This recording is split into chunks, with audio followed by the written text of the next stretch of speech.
नमस्कार दोस्तों, आज हम आपके लिए लेके आए आरआरबी एनटीपीसी एग्ज़ाम एनालिसिस जो 5 जनवरी का है। दोस्तों, अगर आप इस बार चूक गए तो समझिए कि फिर बहुत ही मेहनत करना पड़ेगा, क्योंकि एग्ज़ाम का लेवल भी ठीक ठाक है और अगर आप कोशिश करें तो आप 100% इसमें सफलता पा सकते हैं। क्योंकि एग्ज़ाम का लेवल बहुत ही टफ नहीं है, लेकिन थोड़ा बहुत तो टफ है। बिना पढ़े आपका कोई भी एग्ज़ाम क्रैक नहीं हो सकता। तो हम आपसे यही कहेंगे कि आप एकदम से लग जाइए और जी जान लगा दीजिए, क्योंकि वैकेंसियाँ बार बार नहीं आती हैं। अब इसके बाद अगर कोई भी एनटीपीसी की वैकेंसी आएगी तो फिर समझ जाइए कि कितना समय लग सकता है, क्योंकि यही खुद ही 3-4 साल के अंदर ये वैकेंसी क्लियर होने जा रही है और एग्ज़ाम होने जा रहा है। तो दोस्तों, हम देखते हैं कि 5 जनवरी के शिफ्ट में कौन कौन से एग्ज़ाम पूछे गए थे। जैसा कि हम पहले भी आपको बता चुके हैं कि जो भी एग्ज़ाम हम लोग एग्ज़ाम का एनालिसिस करेंगे, उसमें जो भी क्वेश्चन आए होंगे उसके अंदर तक जाएंगे हम, ताकि उससे रिलेटेड अगर दोबारा क्वेश्चन रिपीट करता है तो समझिए कि वो क्वेश्चन गलत नहीं हो सकता आपका। ठीक है, तो उसके लिए आप यहाँ पे एग्ज़ाम एनालिसिस देखते रहिए। हम यही प्रयास करेंगे कि यहाँ अगर 15-20 क्वेश्चन भी हमको मिल जाते हैं तो उतना क्वेश्चन बताएंगे, और उससे रिलेटेड जितने क्वेश्चन बन सकते हैं उन सबको हम डिस्कशन करेंगे, मतलब विस्तार से डिस्कशन करेंगे। तो आइए दोस्तों, देखते हैं कि अब क्या है क्वेश्चन आज का, जो 5 जनवरी का है। बजट कब पेश होता है? दोस्तों, बजट देखते ही आपको इतना तो समझ में आ जाना चाहिए कि बजट कौन पेश करता है। वित्त मंत्री जो होता है वही बजट पेश करता है। अब वित्त मंत्री है कौन इस टाइम? तो इस टाइम जो हमारे वित्त मंत्री हैं वो कौन है? निर्मला सीतारमण। कौन वित्त मंत्री इस टाइम जो है? निर्मला सीतारमण। ये हमारी वित्त मंत्री हैं। और दोस्तों, हम आपको बता देते हैं कि बजट कब पेश होता है, तो इसके बारे में आप ध्यान दीजिएगा। भारतीय संविधान के आर्टिकल 112 में भारत के केंद्रीय बजट को वार्षिक वित्तीय विवरण के रूप में निर्दिष्ट किया गया है। प्रत्येक वर्ष यह फरवरी माह में, फरवरी माह के पहले कार्य दिवस को बजट पेश किया जाता है। आर्टिकल 112 में बजट पेश करने से रिलेटेड प्रावधान है, और फरवरी माह के पहले कार्य दिवस में बजट हमारा पेश होता है। ठीक है दोस्तों, इतना ध्यान रखिएगा। उसके बाद आप देख रहे होंगे कि शांति का नोबेल पुरस्कार, जो शांति के लिए नोबेल पुरस्कार दिया गया है, वो इस बार 2020 में किसको दिया गया था? तो आपको सबको पता था कि कोरोना महामारी में लोगों को खाना दे देना एक दिन का बहुत बड़ी बात होती है। ठीक है, तो ऐसे समय में जो WFP है, WFP, इसको शांति का नोबेल पुरस्कार प्रदान किया गया। और WFP का फुल फॉर्म आपको पता होना चाहिए, world food program. World food program क्यों? क्योंकि यह सम्मान भूख से लड़ने, संघर्ष प्रभावित क्षेत्रों में शांति के लिए स्थितियों को बेहतर बनाने के योगदान के कारण यह जो पुरस्कार है WFP, ये शांति का नोबेल पुरस्कार WFP को इस बार का 2020 का दिया गया। फिर आप देख रहे होंगे भारत का सबसे पुराना बांध, मतलब भारत का जो सबसे पुराना बांध है वो कौन सा है? तो आपको पता होना चाहिए कि कावेरी नदी पर स्थित कौन सा बांध? एनीकूट। एनीकूट बांध को भारत का सबसे पुराना बांध माना जा रहा है, या माना जाता है। और यह किस नदी के किनारे स्थित है? तो यह जो है कावेरी नदी पर स्थित है। ठीक है दोस्तों, उसके बाद आप देख रहे होंगे, जैसा कि एनालिसिस है तो हम एनालिसिस के तरीके से ही देखेंगे, और उससे जो क्वेश्चन बन सकते हैं उसको तो पक्का देखेंगे, ताकि आने वाले एग्जाम में अगर इससे रिलेटेड कोई भी क्वेश्चन आ जाता है तो छूटे नहीं आपसे। जैसे कि भारत का पुराना बांध कौन है? तो एनीकूट बांध है। अगर नेक्स्ट एग्जाम में कोई पूछ दे कि किस नदी पर स्थित है, तो आपको बताना पड़ेगा कि कावेरी नदी पर स्थित है, ये पता होना चाहिए आपको। फिर है कि बूझा हुआ चूना का सूत्र। तो बूझा हुआ चूना का सूत्र आप लोग बहुत पहले से रटे हुए हैं, लेकिन कन्फ्यूजन हो जाता है, इसको आप देख के जाइएगा, CaOH ट्वाइस। अब इस क्वेश्चन से हमको यही पता चलता है कि बूझा हुआ चूना इसमें पूछा है। तो आने वाले समय में आपसे किसी का भी सूत्र पूछ सकता है केमिस्ट्री से रिलेटेड, और आपसे उसका रासायनिक नाम भी पूछ सकता है। तो दोस्तों एक बार ज़रूर देख के जाइएगा आप, क्योंकि अगर क्वेश्चन आए इससे और गलत हो जाए तो फिर समझिएगा कि बहुत ही बेकार बात है ये। तो बुझा हुआ चूना का सूत्र क्या होता है? CaOH twice. जैसे आपको कभी कभी नवसादर पूछ दे, जैसे इसमें बुझा हुआ चूना पूछा था, आप नवसादर पूछे, तो नवसादर का सूत्र क्या होता है? NH4Cl। ऐसी मार्स गैस जो होती है, मार्स गैस दोस्तों आपको पता होगी, मार्स गैस किसको बोलते हैं? CH4 को। ठीक है।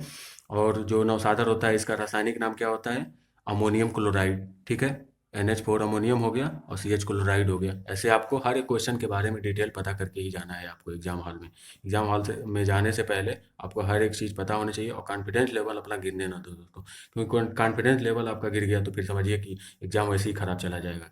कॉन्फिडेंस अपना हाई रखें, और एग्जाम हॉल में बैठने के बाद आपको ये पता होना चाहिए कि जितने क्वेश्चन हैं सबको हम पढ़ के आए हैं, हम सारे क्वेश्चनों को कर सकते हैं। ठीक है दोस्तों, तो अपना जी जान लगा दें एग्जाम हॉल में, क्योंकि वहाँ का जो 1.5 घंटा है आपको हर एक सफलता की सीढ़ियों के स्टार्टिंग की एक बेस तैयार करता है। तो आप ये चीज़ का ध्यान रखें।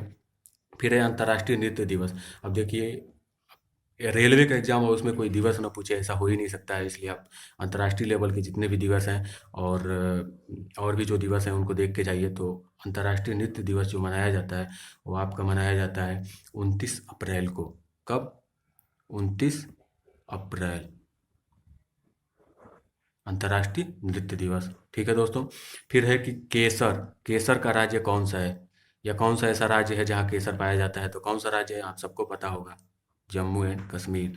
और देखिए, जम्मू एंड कश्मीर आते ही आपको इस बात का ध्यान रखना है कि 370 जो विशेष राज्य का दर्जा प्राप्त था जम्मू एंड कश्मीर को, उसको हाल ही में हटा दिया गया है। तो 370 से रिलेटेड भी क्वेश्चन बन सकते हैं किसी भी शिफ्ट में, तो आप इसको भी देख के जाइएगा दोस्तों, क्योंकि अगर इससे क्वेश्चन आए और गलत कर दें आप तो फिर गलत बात है। क्योंकि आप करंट से अपने आप को जोड़िए, करंट से नहीं जोड़ेंगे करंट तो फिर आपका क्वेश्चन गड़बड़ हो ही जाएगा। इसलिए करंट से अपने आप को अवगत कराने की कोशिश करिए। फिर है कि बृहदेश्वर मंदिर।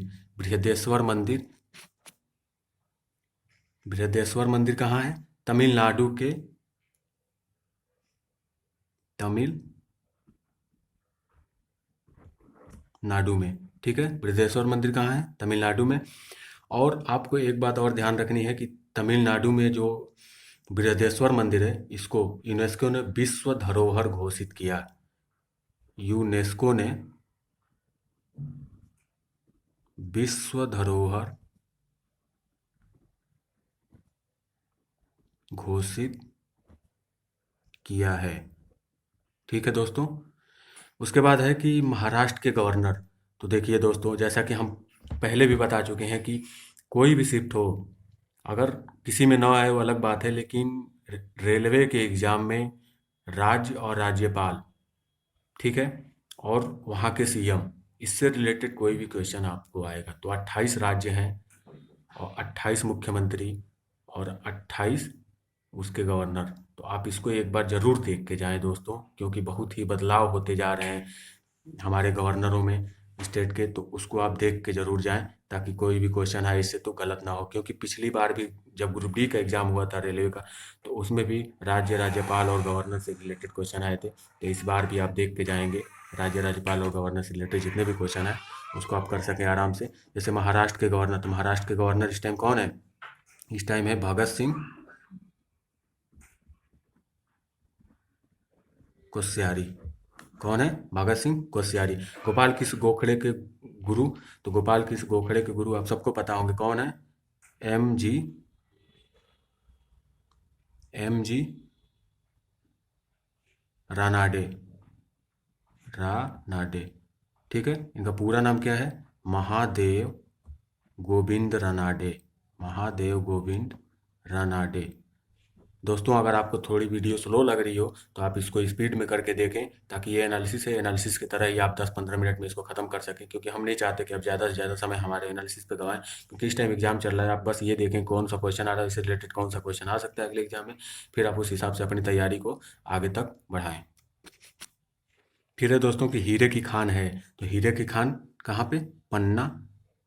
ये कहाँ पड़ता है? MP में, मध्य प्रदेश में पड़ता है। ठीक है दोस्तों। उसके बाद है पूना पैक्ट हुआ था। तो पूना पैक्ट कब हुआ था? तो ये हुआ था हमारा 1932 में। थोड़ा तेजी के साथ हम लोग क्वेश्चन को देखेंगे। और ये भी आप ध्यान रखेंगे कि जो पूना पैक्ट है वो किन के बीच हुआ था। तो भीमराव अंबेडकर एवं गांधी जी के मध्य। कौन? भीमराव अंबेडकर एवं गांधी जी के मध्य ये जो पूना पैक्ट है 1932 में हुआ था।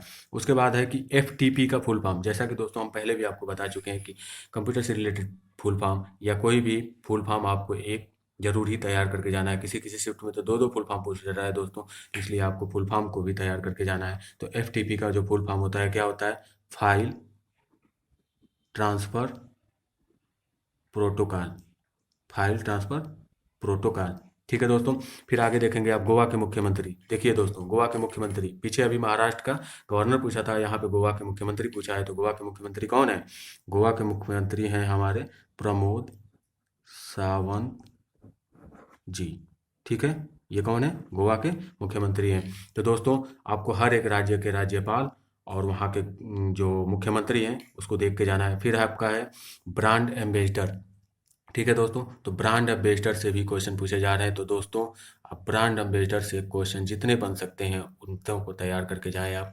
और ब्रांड एम्बेसडर से क्वेश्चन है तो आप गलत ना करें, क्योंकि ब्रांड एम्बेसडर तैयार करना बहुत बड़ी बात नहीं है। आप एक बार देखेंगे तो ये तैयार हो सकता है। तो ब्रांड एम्बेसडर से लगातार प्रश्न आ रहे हैं, इसको भी आप देख के जाएंगे। फिर है कि एक युद्ध से प्रश्न आ रहा है। तो दोस्तों, आपको ये ध्यान होना चाहिए कि हम अभी आप बताएं कि एग्जैक्ट डेट पूछ रहा है। सन तो बताना ही बताना है आपको, एग्जैक्ट डेट भी बतानी है आपको। तो डेट को भी आप बढ़िया से देख के जाएं। जितने भी युद्ध हुए हैं उन सब को, सबके बारे में आपको ये पता होना चाहिए कि ये युद्ध किन के बीच हुआ है और यह युद्ध किस सन में हुआ है। ठीक है दोस्तों, क्योंकि एनालिसिस के बाद कई लोगों से बात करने के बाद, जिनका पेपर था, बात करने के बाद उनसे पता चला कि जो डेट पूछी जा रही है एग्जैक्ट डेट पूछी जा रही है। तो दोस्तों, एक बार जरूर देख लें आप, क्योंकि सन तो आपको पता ही होगा, बस डेट आप पता कर लें। फिर है दोस्तों कि मुगल साम्राज्य, क्रांति, अनुच्छेद आदि से प्रश्न भी आ रहे हैं।